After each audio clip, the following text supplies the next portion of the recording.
Olá, seja bem-vindo ao nosso canal e ao nosso encontro semanal para o estudo da lição da Escola Sabatina.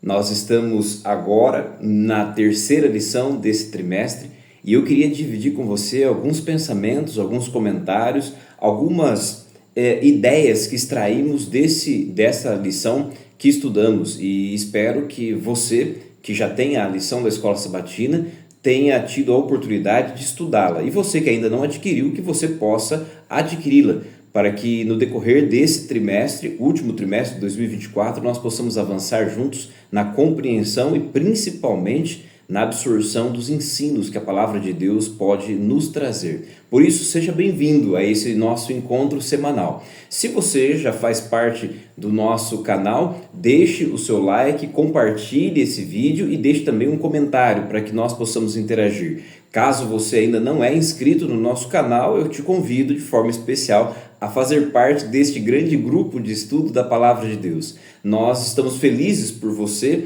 que tem se inscrito em nosso canal e fazemos um convite para que você compartilhe esse material com outras pessoas que você sabe que serão beneficiadas através também do estudo da Palavra do Senhor.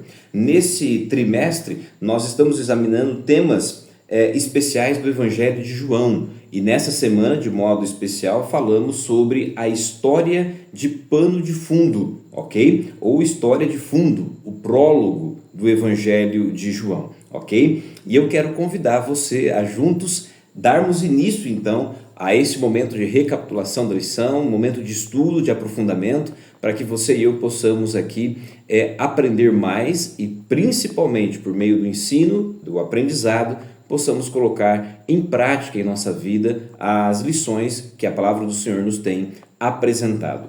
Antes de irmos diretamente ao estudo geral desta lição, eu quero convidar você a uma oração, para que juntos possamos pedir a direção do Espírito Santo neste momento tão importante de estudo da palavra do Senhor. Então, onde você estiver, como você estiver, se você puder, eleve o seu pensamento a Deus enquanto oramos.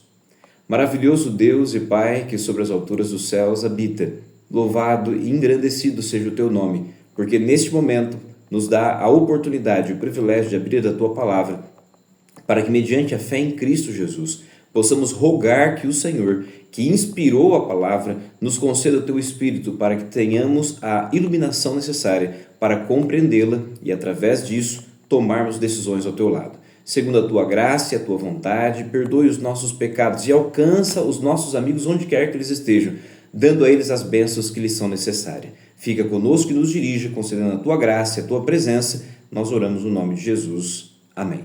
Muito bem, a lição desta semana vai se basear no capítulo 1 do Evangelho de João. E a princípio, o verso para memorizar se encontra no capítulo 1, verso 1. Você conhece o texto. Na minha versão, a palavra de Deus diz assim: no princípio era o Verbo, e o Verbo estava com Deus, e o Verbo era Deus. Essa é a primeira afirmação que João destaca no prólogo, na introdução do seu evangelho. Quando você se depara com esta afirmação de João, algumas informações saltam aos olhos. Em princípio, ou a princípio, João está querendo destacar que esse Jesus, do qual ele vai se referir ao longo do seu evangelho, em primeiro lugar, ele é Deus.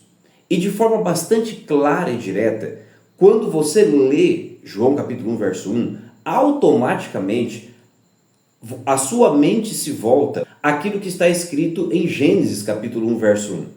Porque lá no primeiro livro, no primeiro capítulo e no primeiro verso da Bíblia, o autor Moisés destaca o seguinte: no princípio criou Deus.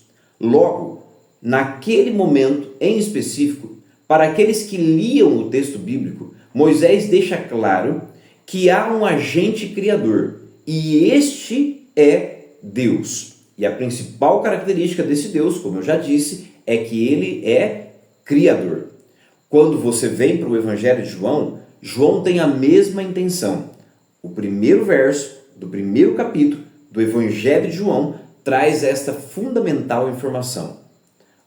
Esse personagem do qual João vai tratar durante todo o seu evangelho, ele não só esteve com Deus no princípio, mas ele é Deus. Então entenda, assim como no livro de Gênesis, a intenção de Moisés é trazer para mim e para você que Deus é o Criador de todas as coisas, no evangelho de João, João busca fundamentalmente deixar claro que aquele Jesus do qual ele vai tratar, ele é Deus. E ele não somente é Deus, mas ele esteve com Deus no princípio, fato esse que o torna igual ao Deus apresentado no livro de Gênesis. Isso é básico para mim e para você, porque se você e eu não compreendermos que esse Jesus do qual João está tratando aqui, ele é Deus e é um com o Criador, nada do que Jesus fará e que será retratado no Evangelho de João fará sentido para a minha e a sua salvação. Agora, se você entende, crê e aceita que esse Jesus, o Verbo, o Logos, que João está apresentando, ele é Deus, todo o contexto, todos os relatos e os sinais apresentados por João têm significado, impacto e principalmente pode mudar e transformar a minha e a sua vida. A lição vai adiante e vai tratar sobre os primeiros 5 versos do capítulo 1 do Evangelho de João. Por quê? Porque dentro desses 5 versos, João vai destacar pelo menos 5 características que nos ajudam a entender que esse Deus, esse Cristo que João está descrevendo aqui, é de fato o Filho de Deus. Quando você vai ao texto bíblico, João destaca o seguinte: no princípio era o Verbo, e o Verbo estava com Deus, e o Verbo era Deus. Ele estava no princípio com Deus. Todas as coisas foram feitas por intermédio dele, e sem ele, nada do que foi feito se fez. A vida estava nele, e a vida era a luz dos homens. A luz resplandece nas trevas, e as trevas não prevalecem contra ela. Quando você observa com cuidado esses primeiros 5 versos do capítulo 1, você notará com bastante facilidade que na intenção de identificar Jesus como Deus, João destaca pelo menos 5 características fundamentais sobre Jesus. A primeira delas, ele é a palavra. A mesma palavra utilizada por Deus na criação em Gênesis 1 é a mesma palavra, o verbo, citado por João no capítulo 1, no verso de número 1. Além disso, esse Cristo, que é Deus e a palavra, ele também é Deus. Ele é a palavra, ele é Deus, ele estava com Deus no princípio, ele é Criador e ele tem vida e nos oferece luz. Essas são as 5 características principais que João, já no início do seu capítulo, do capítulo 1, destaca para mim e para você. Para que você compreenda que este homem que João está apresentando não é simplesmente um homem, como vimos na semana passada. Ele é literalmente Deus. E eu e você precisamos crer nisso, porque se assim não crermos, como eu disse anteriormente, nada daquilo que ele fez fará sentido para mim e para você. Além disso, João e a lição dessa semana vão avançar à medida que ele vai destacando e ao mesmo tempo descrevendo este Cristo apresentado no capítulo 1.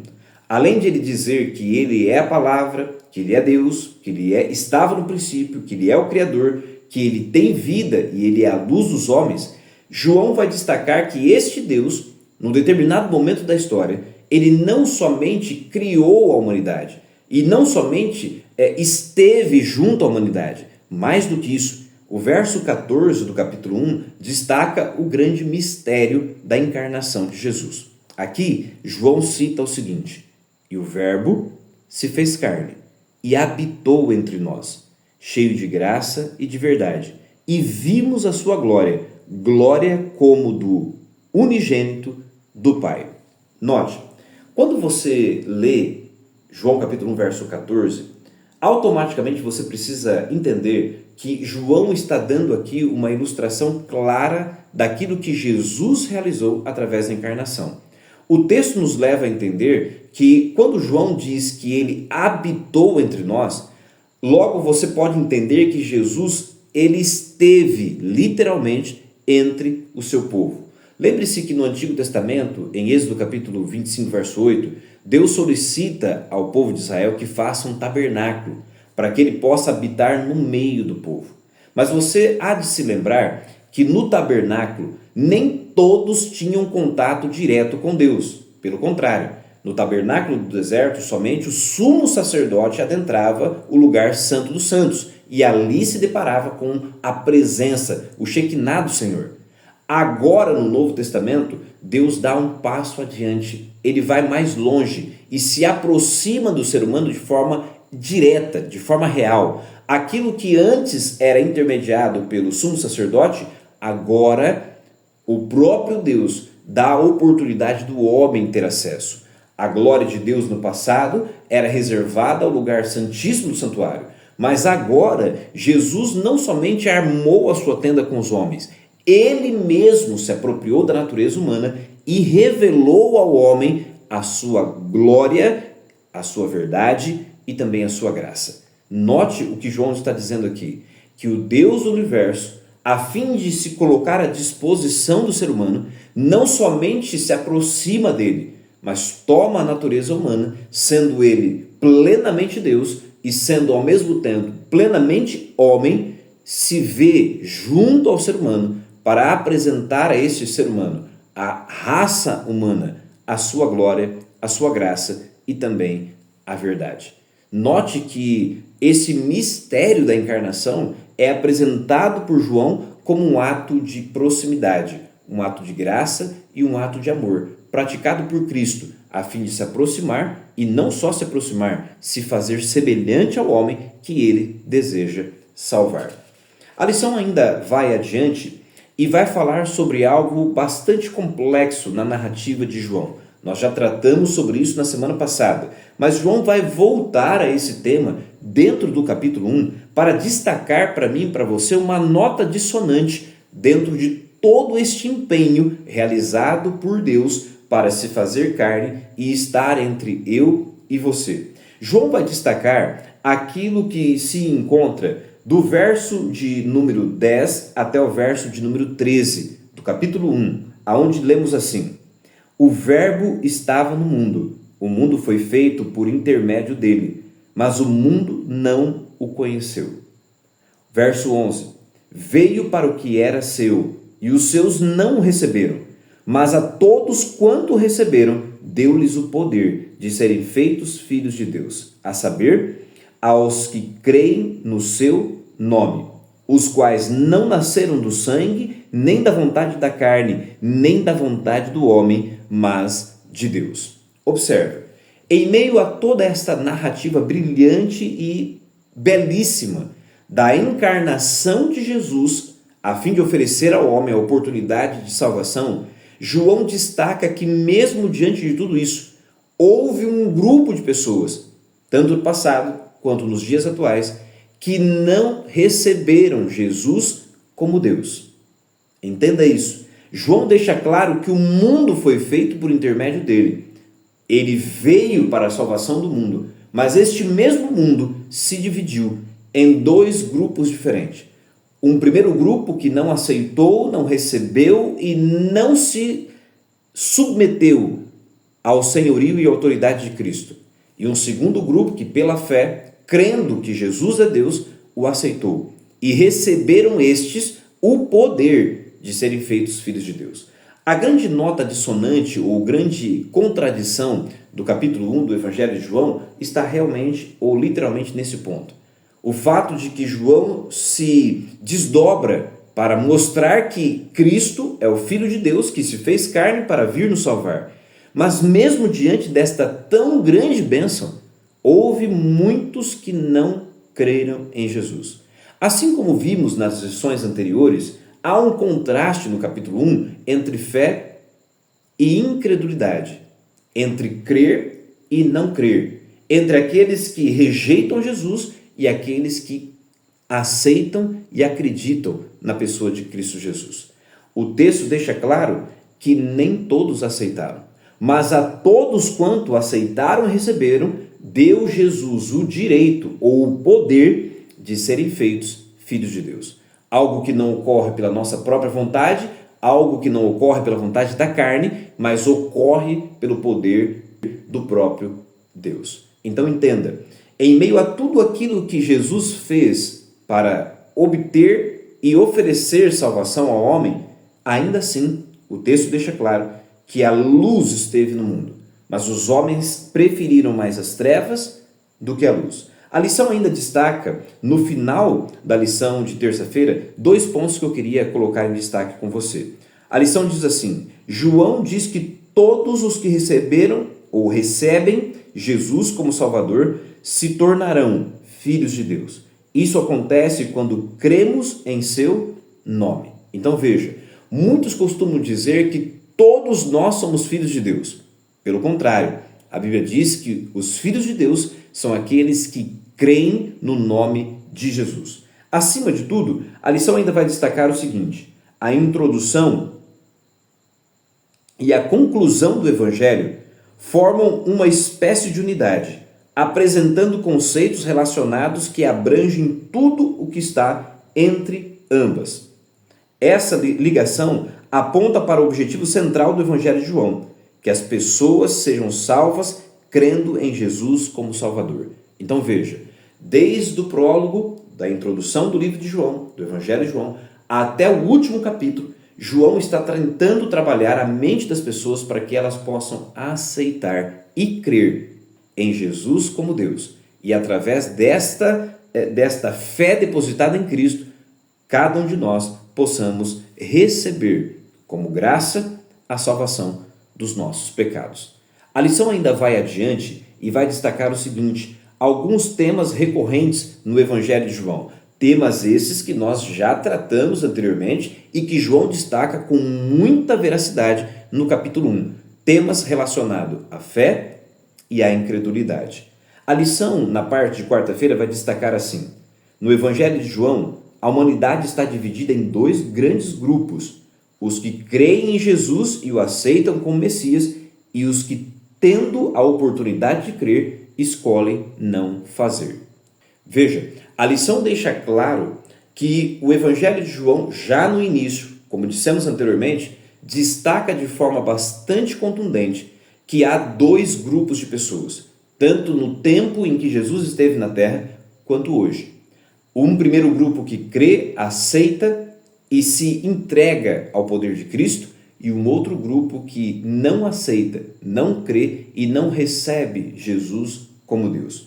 A esse grupo que aceita Jesus como Deus, a lição destaca que o fato de crermos em Jesus tem impacto direto na nossa vida e na maneira como agimos. Logo, acreditar em Jesus não é algo simplesmente metafórico, não é algo que está no campo das ideias, não é algo simplesmente cognitivo, é algo que precisa necessariamente impactar a minha vida, mudar a minha maneira de pensar, a minha forma de ver e me relacionar com Cristo e principalmente a forma como eu aplico e pratico a fé que eu tenho em Jesus. Logo, o fato de eu dizer que acredito em Cristo precisa impactar a religião que eu vivo.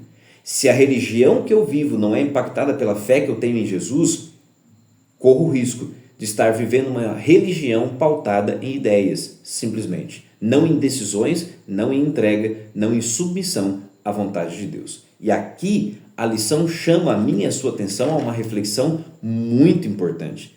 Porque se a maneira como eu creio em Jesus não tem impactado a minha vida, de modo que a cada dia eu tenho crescido na minha comunhão com Deus e na minha semelhança com Cristo, eu preciso refletir e analisar a minha vida. Porque uma vez que a vida cristã é uma vida de crescimento e mudança constante, ou, em outras palavras, santificação, eu preciso estar cada dia melhor do que o dia anterior. Eu preciso estar cada dia mais próximo de Cristo que o dia anterior, a fim de que a sua misericórdia, a sua graça e o seu poder me santifique, tornando-me cada dia mais semelhante a Cristo Jesus. Isso precisa ser um princípio para mim. Isso precisa ser uma busca constante para mim, a fim de que, de fato, aquilo que eu digo possa ser uma realidade. Aquilo que eu afirmo crer seja, de fato, algo positivo, impactante e real na minha e na sua vida. A lição ainda vai tratar sobre o tema da glória de Deus. E aqui a lição faz uma abordagem fantástica sobre a maneira como João vai revelar a glória de Jesus. A lição vai chamar a minha e a sua atenção para o capítulo 17 do Evangelho de João, nos versos de 1 a 5. E eu gostaria de convidar você a abrir a sua Bíblia para que possamos ler juntos o que João está destacando neste capítulo e entender como a glória de Deus é impactada ou nos impacta quando nós nos relacionamos com a pessoa de Cristo Jesus. No Evangelho de João, capítulo 17, do verso de 1 a 5, o apóstolo João vai destacar o seguinte: tendo Jesus falado estas coisas, levantou os olhos ao céu e disse: Pai, é chegado a hora. Glorifica teu Filho, para que o Filho te glorifique a ti, assim como lhe conferiste autoridade sobre toda a carne, a fim de que ele conceda a vida eterna a todos os que lhe deste. E a vida eterna é esta: que te conheçam a ti, o único Deus verdadeiro, e a Jesus Cristo, a quem enviaste. Eu, verso 4, te glorifiquei na terra, consumando a obra que me confiaste a fazer. E agora, verso 5, glorifica-me, ó Pai, contigo mesmo, com a glória que eu tive junto de ti, antes que houvesse mundo. Observe, nesse texto, João está trabalhando sobre a glória de Jesus. E quando você observa o capítulo 17, principalmente esses 5 primeiros versos que nós acabamos de ler, de forma bastante clara, você vai perceber que existe aqui uma contradição aparente que chama a minha e a sua atenção para que nós possamos pensar nessa ideia de glorificação. Então veja, o momento em que Jesus está vivendo, ou o contexto do texto em que Jesus está mencionando essas palavras, é o momento em que ele está no Getsêmani, prestes a ir para a cruz, enfrentar todo o sofrimento, toda a humilhação, vergonha e morte. Mas ao mesmo tempo, ele está falando sobre glória, sobre glorificação.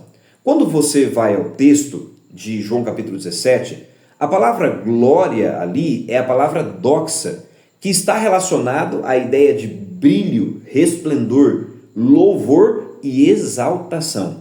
Então veja, ao mesmo tempo que João está destacando que aquele Deus que se fez carne, viveu entre nós e aceitou, por submissão à autoridade, em obediência à vontade de Deus, passar pela cruz, este mesmo Deus que suportou e foi ali na cruz humilhado, também neste mesmo contexto foi exaltado. Logo, há um contraste aqui. Ao revelar a sua glória, Jesus precisou necessariamente passar pela cruz. Ou seja, um momento de maior humilhação, vergonha e aparente derrota de Cristo foi também um momento de maior exaltação, esplendor, louvor e glória. Por quê? Porque aquilo que para o mundo era humilhação, a morte na cruz, se tornou um momento de exaltação de Cristo, através do momento em que ele revela ao mundo e ao universo a glória de Deus. Ou seja, a cruz é a hora da glória de Jesus. Lembra que lá em João capítulo 3, no verso 14 e 15, Jesus diz no diálogo com Nicodemos que assim como Moisés levantou a serpente no deserto, seria necessário que ele também fosse levantado, e quando levantado, ele atrairia todos a ele mesmo. É isso que Jesus está tratando aqui e é isso que João está destacando. Aquilo que para muitos, principalmente para aqueles que condenaram Jesus, a cruz representava humilhação, para Cristo, que foi levantado com o intuito de atrair todos a ele mesmo, utilizou-se deste momento de humilhação, dor e morte como um momento de exaltação, esplendor, brilho e principalmente um momento de glorificar o nome de Deus e a si mesmo como Filho de Deus. A lição de quinta-feira termina dizendo assim: é bastante irônico, a suprema glória de Deus é revelada em sua maior vergonha, carregando sobre si mesmo os pecados do mundo. Você consegue perceber a dimensão disso? Ao destacar a glória de Deus, João está deixando claro que na cruz do Calvário, embora tenha sido para o mundo o maior momento de humilhação, dor e vergonha de Cristo, foi para mim e para você que cremos em Jesus, bem como para Deus e para o universo, o momento de maior glória, o momento de maior revelação, o momento de maior brilho, esplendor, louvor e exaltação da pessoa de Cristo Jesus. Por quê? Porque na cruz ele conclui a sua obra redentiva, no sentido de oferecer ao homem a oportunidade de ter vida por meio da fé em seu nome. Note, embora a cruz possa parecer para mim e para você, e para muitos naquela época, motivo de vergonha e humilhação, para Cristo Jesus foi o motivo de vitória, exaltação e glorificação do nome de Deus, da sua obra como Messias e principalmente de tudo aquilo que coroaria a sua obra redentiva em favor do ser humano. Esse desfecho final da lição me chama a atenção de forma muito especial, porque muitas vezes para mim e para você, atravessarmos momentos de humilhação, dor, sofrimento e até mesmo vergonha é para nós algo extremamente ruim, péssimo, desgastante. Contudo, Jesus mostra que por meio do poder e da vontade de Deus, um momento de humilhação, dor e derrota pôde se transformar num momento de glorificação do nome do Senhor. Quem sabe para mim e para você isso não seja uma lição extremamente importante que eu e você precisamos aprender. Muitas vezes passarmos por dificuldades, humilhações, derrotas e lutas pode momentaneamente parecer momentos de perda, humilhação, dor e vergonha. Mas é através desses momentos que pela fé em Cristo Deus pode transformar vergonha em vitória, humilhação em glória, dando a mim e a você a oportunidade de vencer, assim como Cristo venceu. Eu espero em Cristo Jesus que a lição dessa semana tenha trazido a você suporte, base, conteúdo suficiente para que você possa ser desafiado a crer neste Jesus que é revelado por João. E através da fé, permitir que Cristo faça em você e por você aquilo que você não pode fazer. Espero que este conteúdo tenha sido útil para você e de forma especial que você deixe o seu like, compartilhe este conteúdo, deixe também o seu comentário para que possamos interagir e de forma especial faça parte também deste canal se inscrevendo para que mais e mais pessoas sejam alcançadas pelo estudo que fazemos da Palavra de Deus. Que Deus o abençoe de forma especial e nos encontramos na próxima semana para recapitularmos novamente juntos o estudo da lição da Escola Sabatina. Que Deus o abençoe e eu aguardo você na semana que vem.